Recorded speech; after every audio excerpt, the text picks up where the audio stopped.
So hello guys, I'm Mark Only over this floor, and I'm here to perform or walk through, which is the title Preparing for Network for Active Directory. So of course we use Oracle VirtualBox. So this is my Oracle VirtualBox, and I have already installed the server 2016. And let's run it. So double click lang.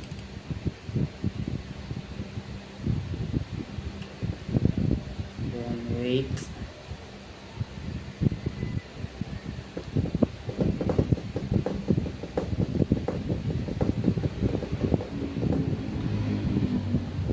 So the first kanang makuan siya kay mangayo siya og Control Alt Delete.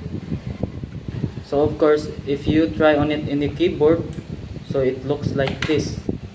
No, hindi siya mugana. So that's why i-use na to ang settings para diri sa VirtualBox mismo ang ma-click. So ari ta sa input, then keyboard, then settings ka, ay diri. Then na-insert Control Alt Delete. So insert ka, then maganar na siya. So I have made a password. So password which is kani. Simple lagi siya. Oops, kaya kung spelling. So simple lagi siya.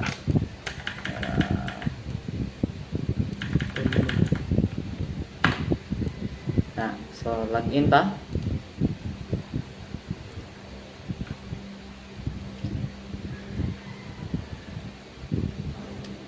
So nanata diri. So malargo ni siya sa server host niya. Dito ta mag-edit para pa-configure na to ang iyang IP address sa kaning kuan Windows. So mo ni siya server manager. So una kay para ang Wi-Fi sa to ang kanon ang network. So ari ta sa devices. And then network settings. And then nakanap mo ni siya, so atong ilisdan og host only adapter. So okay. Then dana. So ato sa i-check ang IP address sa kaning Windows, sa kaning system din. So Windows R, type cmd, then type ipconfig. So as you can see, mao ni atong paandron IP4 address kan siya default or kana mo ni nakitaan. So ato na ilisdan. So ari ta sa local server, and then ari ta sa internet, and then right click lang, then properties, then ari ta sa internet protocol version 4.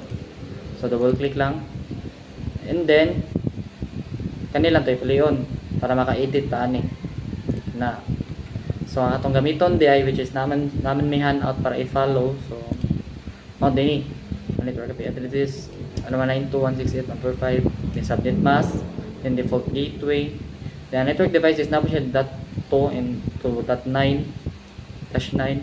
then service na po siya 10 to 19, then 20 to 29, and the host 30 to 199, yung unused 254. So ato gamiton nga server which is nara ning 10 to 19. So balik ka dire. So gamiton na to which is sa gito kani 192.168.145.10. So between nara ni 10 to 19. 9 to 168.145 then .10. So ato na siya i-right click dire, I click dai, then leave as it is andi pagkit pa ito na siya i-leave niya na siya.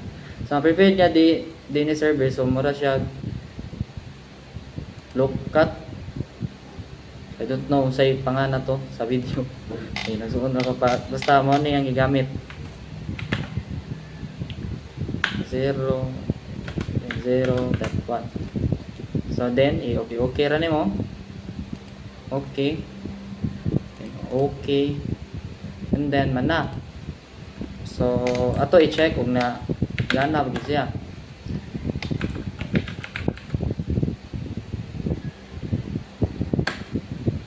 So nagana siya no 192.168 then to 55.55.0. So nagana siya na. Gana atong configure. So sunod mag-change na buta siyang name. Ani computer name.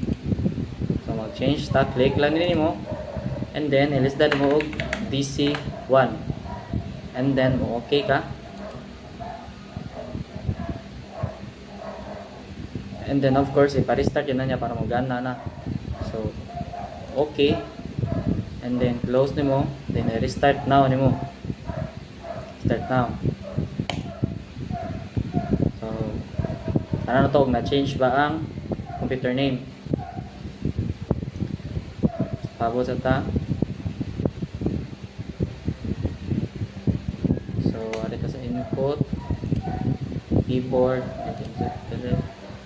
then password.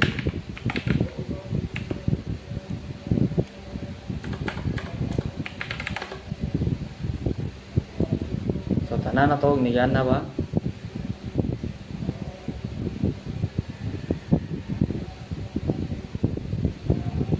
Okay.